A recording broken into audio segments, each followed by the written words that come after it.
Veteran CNN journalist, now an independent reporter, Don Lemon, is inside a federal courtroom in the custody of Trump administration agents right now. We have learned that the hearing ended, but he has not yet come outside, so we are following this along with you. As a reminder, where we begin tonight, the First Amendment protects journalists doing reporting, and it protects people speaking out or protesting. Thousands are doing that right now in frigid temperatures, marching in Minneapolis and other cities, just as reporters are continuing to do their jobs, as Don Lemon was doing his, against this administration, which we can report today has indicted 2 journalists. It is, if you read the actual case, trying to criminalize their reporting on actions also in the same ongoing clash in Minnesota. These are related stories that we're covering. They both involve whether the Trump administration is following or breaking the law in these aggressive, now very unpopular crackdowns that have seen 2 Americans slain dead, and whether this administration is following or breaking the Constitution in how it's pursuing journalists covering this same story. Longtime reporter Don Lemon is indicted in this case, which, among other things, and I'm going to show you this tonight in detail, you can make up your own mind, but I'm going to show you exactly what the government's claiming, because it literally claims that the questions that he posed were in furtherance of a crime when he covered an ICE protest that stormed a church. This was in the tense period after the death of Renee Good, killed by Donald Trump's federal agents, and a week before what people are still marching about right now tonight, the death of Alex Preddy, killed by a DHS agent. Today, the Trump Bondi DOJ charges Lemon and another reporter named Georgia Fort, a Minnesota journalist, and several of the people who did storm that church. What's different about this is they're all charged together as one type of conspiracy. And I'll tell you up top, as with other thin cases against perceived foes, Trump has now gone farther than Nixon ever did in public, because Donald Trump has confessed to his own enemies list, admitted the animus, what could be illegal selective prosecution, and how he wants to go after people, including Mr. Lemon. Now, legally, that might make this case harder to win in the long run, because Donald Trump was hyping calls to imprison Don Lemon online and saying in public remarks that Lemon's reporting, specifically that day when he walked into the church, that it was, quote, terrible. Now, another DOJ official also posted a message directed at Lemon. This is highly incendiary and unusual. Harmeet Dillon, an assistant attorney general, that's sort of a chief prosecutor, oversees other prosecutors, said, "You're on notice." And the DOJ's number 2, Todd Blanche, who is, by the way, embattled for overseeing the illegal response to the Epstein probe. There he is, the number 2 former criminal defense attorney for Trump. He's part of the DOJ breaking the law, violating that Epstein deadline, and we have more on that tonight. He also was caught over the past weekend on Sunday lying about the conduct of one of the recent Minnesota victims. He also joined the campaign to go after Mr. Lemon. Now, the case filed today is weak.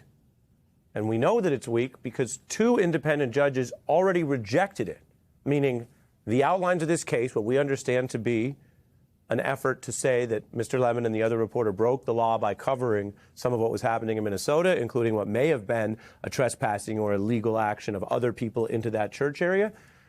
2 judges said, nope, no case to start here. There's a very low bar for getting this kind of case going. You might remember the talk about a grand jury indicting a ham sandwich. That's because the grand jury only has to agree that there is some low cause. After that, later, you test it at trial, and you have the higher standard of beyond reasonable doubt. But one judge said, nope, didn't even meet that low bar. And another judge ruled the same way.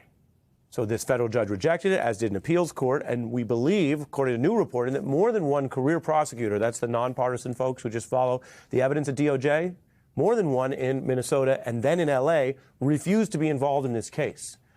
Because while they are at the DOJ, meaning they're enforcing the deportation agenda and other perhaps controversial aspects of Donald Trump's policies, they said this was not supported by evidence. That's according to the indications we have. They believe the evidence doesn't back up the charges. DOJ also found, however, that if they looked far and wide, they could get someone else to bring what is now a very disfavored case.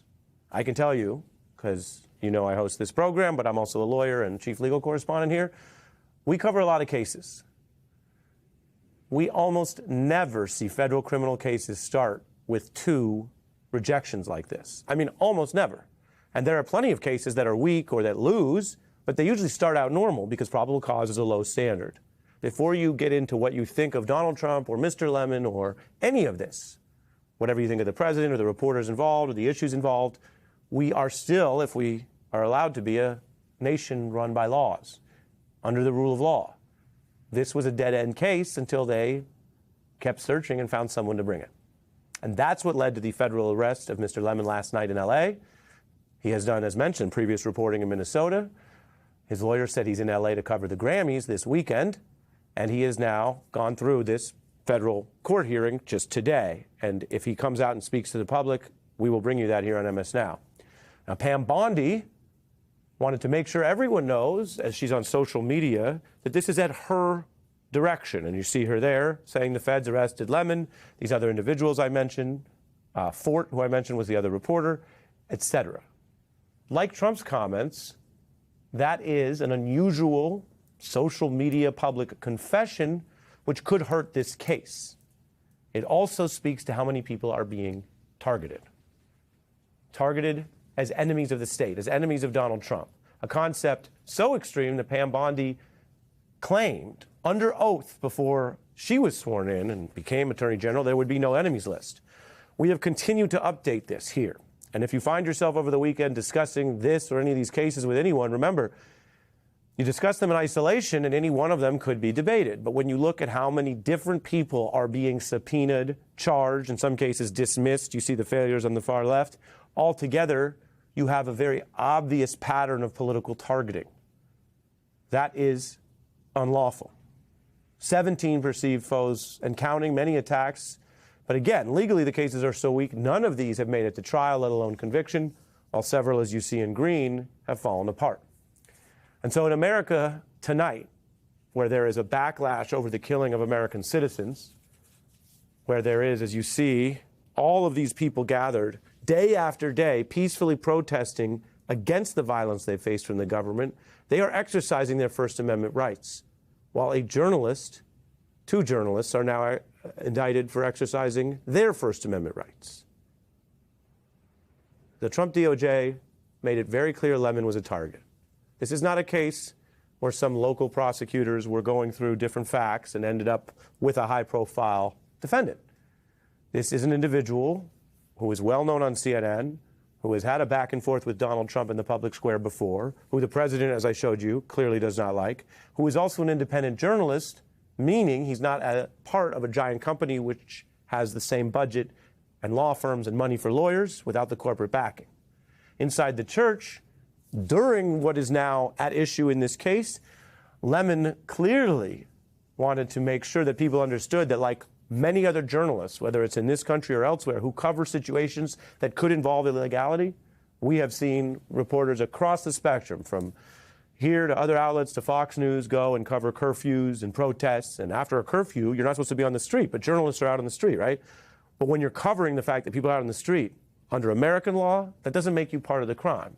And Lemon, that day, made sure he wanted to state, for the record, in public on his live videos, what he said he was doing. So the protesters are confronting church members and leaders.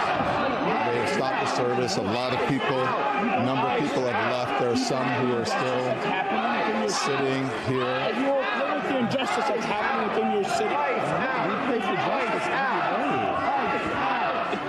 day. Are you okay? So you're not okay with I'm just here. I'm just here photographing. Are you okay with I'm not part of the group. I'm just here photographing. I'm a journalist. I'm not part of the group. I'm a journalist. This has nothing to do with what you think of Mr. Lemon. We would be reporting this story the exact same way as I mentioned if it was one of our colleagues. Yes, we are reporters, so you could say, oh, we look at this as reporters, but we also know a lot about it. If it was one of our colleagues from Fox News or Newsmax who was at a protest of a different hue or association, if they were filming, videoing, talking, reporting, asking questions, that is the core First Amendment protected activity. Now, afterward, we know this escalated. Trump's DOJ and the president himself put on that public pressure. I showed you that. Lemon discussed his role. Once the protest started in the church, we did an act of journalism, which was report on it and talk to the people who were involved, which included the pastor, members of the church, and members of the organization. That's it. It's called journalism. That's what happened. Journalism, reporting is protected in the First Amendment. There are people who talk about how there are different parts of the Constitution, what's the most important part, the Bill of Rights are essential. Traditional conservatives have long said you need the Bill of Rights because you would have the risk of government overreach. And in the traditional liberal and conservative space, it was often conservatives and libertarians who said, yeah, we need our Bill of Rights because we are skeptical of the big government abuse and overreach. And when you start out on those Bill of Rights, whether you remember it from civics or not, the first, speech in the press. The second, the rights to arms, a well-regulated militia being important to the safety of the people. That was what was deemed at the time. Second Amendment rights have expanded over time, but the First and the Second Amendment are related in the eyes of the founders because they were protections against a despotic government. Now we live in a world where maybe ideology doesn't matter, not to this president clearly, and maybe not to many of his supporters who used to call themselves conservatives. I can just tell you what the First Amendment protects. All of that type of journalism, whether it's unpopular or not, but especially when it is attacked by the government, because if it is popular and not under attack, well, thankfully, then you don't even need the First Amendment. When do you need it? Times like these.